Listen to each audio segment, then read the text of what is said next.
1,500 years have gone by since the demise of God Emperor Leto Atreides, and humanity now treads firmly upon the golden path. After a reign spanning 3,500 years, his death led to a dispersion of humanity across the universe. This significant event became known as the Great Scattering. A multitude of transformations have transpired over the centuries. The empire has descended into chaos, and the intricate economic structure revolving around spice has crumbled. As foretold by Leto's prophetic visions, the sands of Arrakis became once again home for the sandworms, carrying remnants of the God Emperor's essence within them. This resurgence has revitalized the desolate expanse of planet Dune, which is now called Arrakis, slowly reinstating the spice trade across the galaxies. The planets of the former empire have undergone a renaissance, giving birth to a fresh era of civilization. In this new landscape, authority is no longer monopolized by a single entity but divided among three factions. The Bene Gesserit are the only faction that still grasps the significance of the Golden Path, faced with a pivotal decision: manipulate events behind the scenes to safeguard their existence, or embrace the Golden Path and propel humanity towards an era where the threat of extinction no longer looms over. Alongside the Bene Gesserit, we have the Ixians, renowned for crafting no ships capable of interstellar travel while remaining invisible to prescience, and also Tleilaxu, who have mastered the production of spice through their own technology. The secondary powers in this complex landscape are the Spacing Guild and the Fish Speaker Council. The tides are shifting as new dynamics come into play. Some of those who ventured into the cosmos are returning with intentions of conquest, bringing with them unique abilities and personal ambitions. Among these emerging powers are the Honored Matres, a formidable faction of women similar to the Bene Gesserit. This sisterhood specializes in combat prowess and manipulation of men. Events are stirred up as a fresh phenomenon emerges on Arrakis. Yet another prophecy of the God Emperor has been fulfilled. Sheena, a Fremen young woman and a descendant of Siona, demonstrates the ability to control the sandworms. She is closely monitored by the Bene Gesserit, who have eagerly anticipated this moment for centuries. Throughout the years, they've been acquiring Duncan Idaho Golas from the Tleilaxu, foreseeing the arrival of the prophesied Sandrider. In contrast to the numerous Idahos sent to the God Emperor, the Bene Gesserit has modified the Golas to enhance their physical reflexes up to modern standards.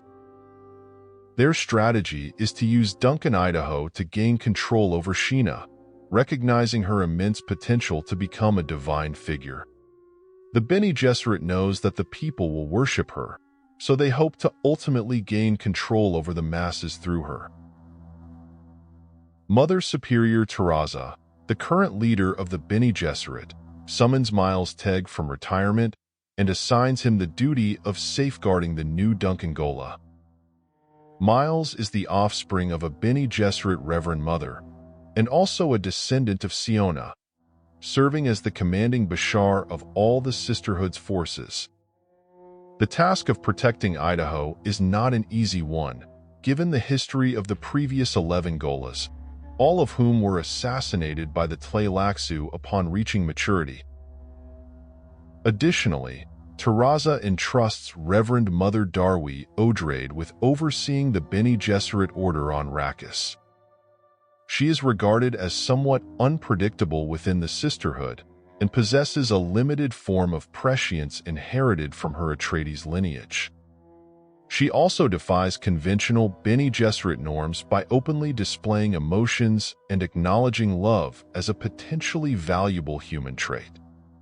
Nevertheless, her exceptional talent and suitability for Taraza's objectives remain undisputed. The former planet Giedi Prime, the ancestral home of House Harkonnen, is now known as Gamu. Here, the Bene Gesserit plan to initiate the upbringing of the new Duncan Idaho Gola.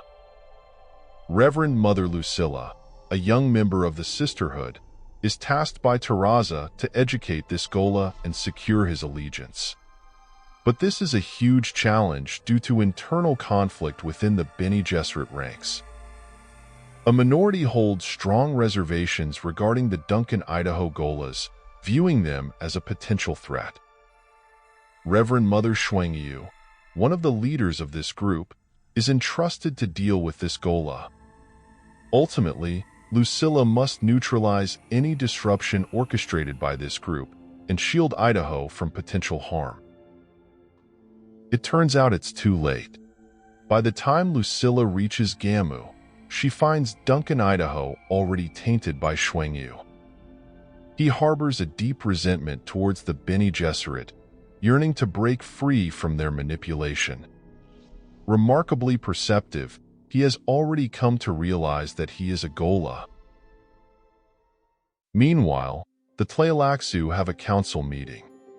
This faction has long-lasting ambitions of exerting control over human civilization, leveraging their religious convictions as a means of dominance. Amidst their discussions is the Atreides Manifesto, a mysterious document that denounces all known religions except for their own. This prompts them to worship this document and treat it as a gift from God, promoting its contents everywhere. Additionally, they unveil breakthroughs in their genetic engineering efforts. A new model of face dancers, capable of not just replicating physical traits, but assimilating the memories of individuals to craft a flawless imitation. Some of those advanced models have already infiltrated into the higher ranks within the Ixian, Guild, and Fish Speaker factions. They are also anticipating the return of the face dancers sent out throughout the universe during the Great Scattering centuries ago. Doubts linger among some Tleilaxu masters regarding the integrity of these returning agents, questioning whether their loyalty is still there after so many years. After the council meeting is over, Tleilaxu Master Waff ventures to secretly meet with the Honored Matres on a ship. Their sinister plan is to mark Waff, and through him seize control over the Tleilaxu, but they underestimate his cunning. There is a face dancer returned from the scattering, disguised as an Honored Matres, and with this help, he eliminates everyone on board and takes control of the ship. The face dancer then reports that the Honored Matres possess abilities similar to the Bene Gesserit. They lack what is called the other memory, the ability to possess the memories of their ancestors, but they are even better when it comes to combat skills and sexual manipulation. After hearing this, Waff is worried about a potential alliance between those two factions. During this time on the planet Gamu, Duncan Idaho thrives under the training of Lucilla and Miles Teg. Xuanyu, employing all her cunning, attempts to sway Lucilla to her side, but soon realizes that she has greatly underestimated her resilience. On the planet Arrakis, Sheena has been growing up among the priests. When she was just a child, she witnessed her village being obliterated by a relentless sandworm. In a daring move at the climax of the onslaught, Sheena confronted the sandworm, causing it to stop its destructive rampage and come to a standstill before her. Embracing the Fremen tradition, she mounts the sandworm and journeys to Keen, formerly known as Arrakis, where she is found by two priests. She proceeds to name the sandworm by the name Shaitan instead of Shai-Hulud, thus fulfilling another prophecy of the god Emperor Leto. Growing up, her teenage years have been quite unusual. She was seen by the priests as a goddess, obeying everything she ever said, but they didn't know precisely what her role should be. Despite this treatment, she grew up to be remarkably mature and unspoiled. The Bene Gesserit also has discreetly integrated one of their agents into her circle, overseeing her education. Now, approaching adulthood, Sheena is wielding significant influence through her decisions and actions, which challenge traditional practices. She adamantly refers to the sandworms as shaitan, and she has prohibited certain traditional punishments, compelling the priests to devise alternative methods. Within the priesthood, a division has emerged, with one side led by High Priest Took and Styros leading the conservative side. Mother Superior Teraza willingly submits herself to be captured by Honored Matres, finding herself hostage aboard an Ixian ship. Employing his remarkable mentat abilities, Miles Teg successfully rescues the Mother Superior and her entourage, just as she planned. Atreides, who was a part of the group, is instructed by the Mother Superior to talk with Miles Teg.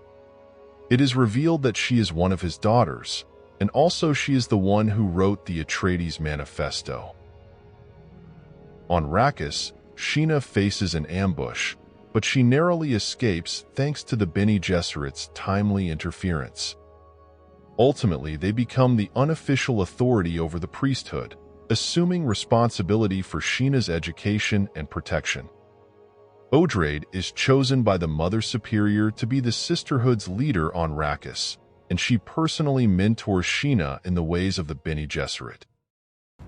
Around that time, an assassination plot targets Duncan Idaho, yet Miles Teg manages to save him. Acknowledging the perilous situation, Miles decides to leave the Bene Gesserit stronghold with Duncan and Lucilla, seeking refuge in the rural expanse. Gaining some important insights from Patron, a native of Gamu, they manage to find a long-forgotten Harkonnen no-globe. There, Miles Teg proceeds to awaken Duncan's original memories. He employs the uncanny resemblance of Duke Leto Atreides and a barrage of relentless psychological assaults to trigger Duncan's pre-death memories. He accomplishes this before Lucilla can imprint him, thus binding him to the sisterhood. She is understandably displeased by this turn of events, now that she can do nothing to manipulate Duncan due to his awareness. He even warns her that any attempt to do so will be met with resistance, even violence. The Mother Superior schedules a meeting with Waff, seeking a lot of answers. After the Bene Gesserit made a thorough investigation into the archives, they soon came to realize that their knowledge of the Tleilaxu was merely what they had allowed them to know.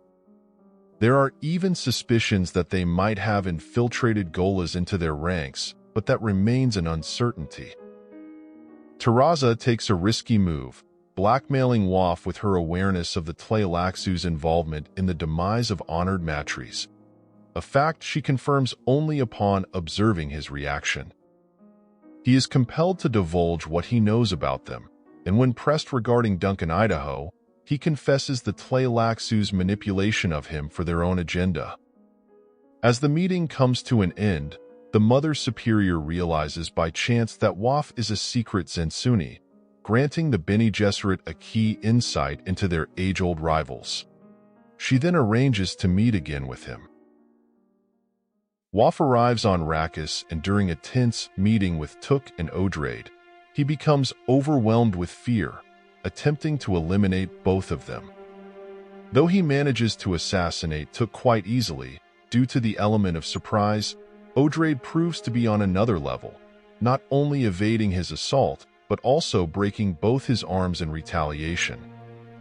Leveraging insights gained by Teraza's prior interaction with Waff, she somewhat persuades him that the sisterhood aligns with the religious beliefs of the Tleilaxu. In the end, they decide to replace Took with a face dancer because the other choices would be too troublesome. Meanwhile, the Mother Superior and Miles Teg's most promising disciple, Burz Mali, has been on a quest to locate the missing group, facing numerous setbacks along the way. However, in a sudden stroke of brilliance, Burz Mali realizes where his master might be. He swiftly establishes communication with Miles and orchestrates a plan to bring them to safety. Amidst the rescue mission, they fall into an ambush. Ultimately, Miles Tegg sacrifices himself and he's captured, allowing Lucilla and Duncan to flee. Atreides devises a strategic plan to exert pressure on Waff, orchestrating a journey into the desert aboard a sandworm alongside Sheena. Guided by the God Emperor's pearl of consciousness within the creature, the group is transported to the remnants of Sietch Tabr. Here, amidst the ruins, Atreides uncovers a hoard of spice and a message from the past from God Emperor. In this message, Leto urges the Bene Gesserit to stop acting from the shadows and to openly safeguard his golden path. He also critiques the Sisterhood's lack of noble purpose, casting a profound impact on Atreides. Following this, she assumes responsibility for extending an alliance proposal to the Tleilaxu. The foundation of this alliance lies in Waff's conviction that the Sisterhood shares his Tleilaxu religion, venerating Leto as a divine prophet.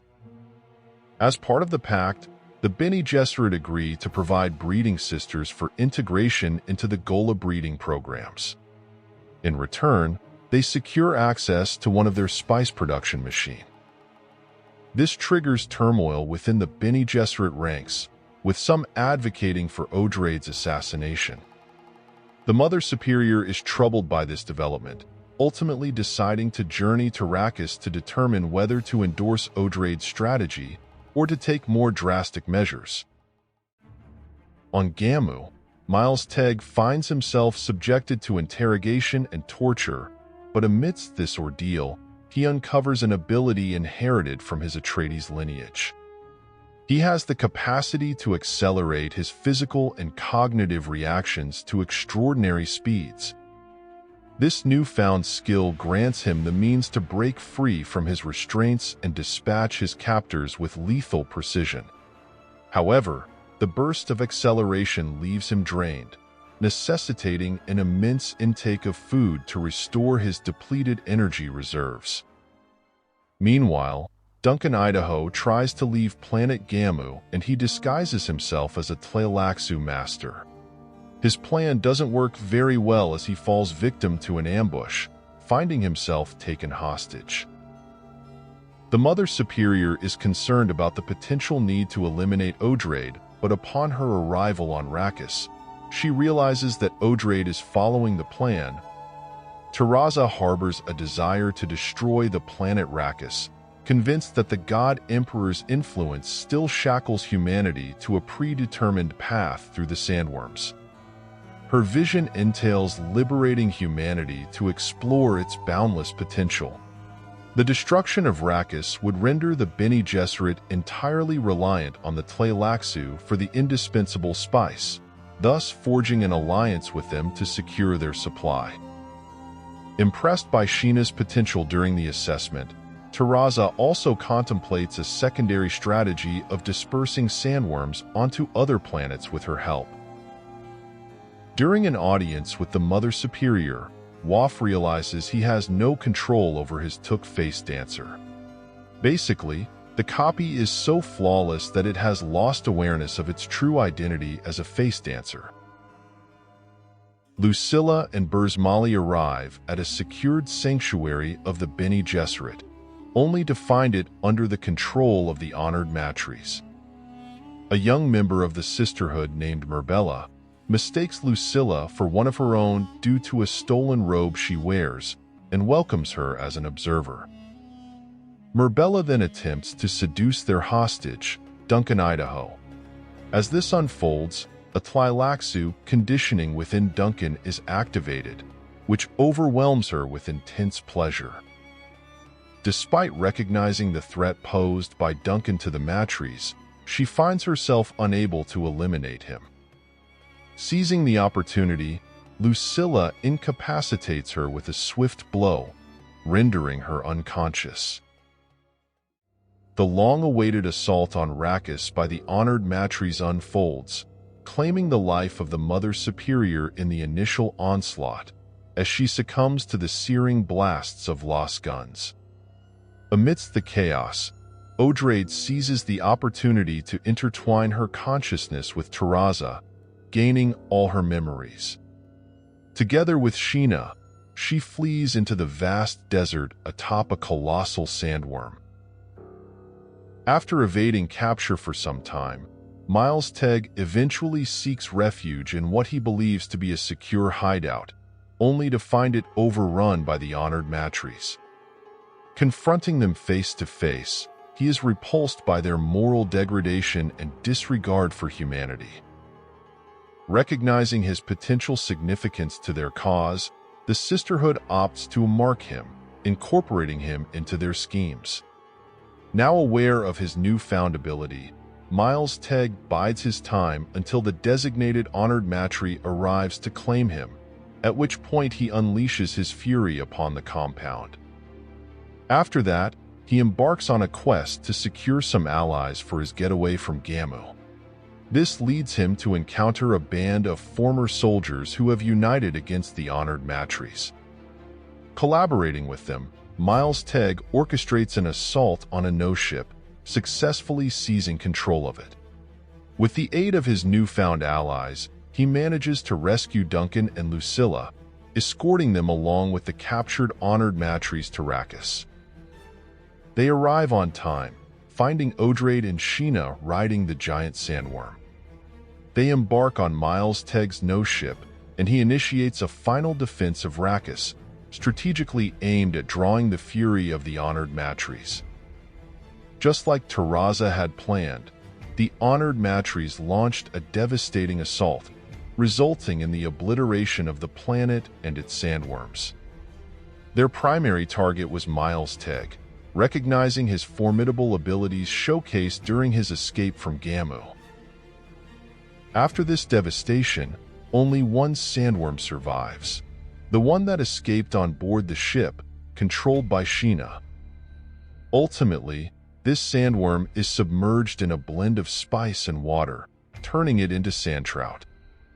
With Odrade now the leader of the Bene Gesserit, they plan to use this sand trout to transform Chapter House Planet into another dune.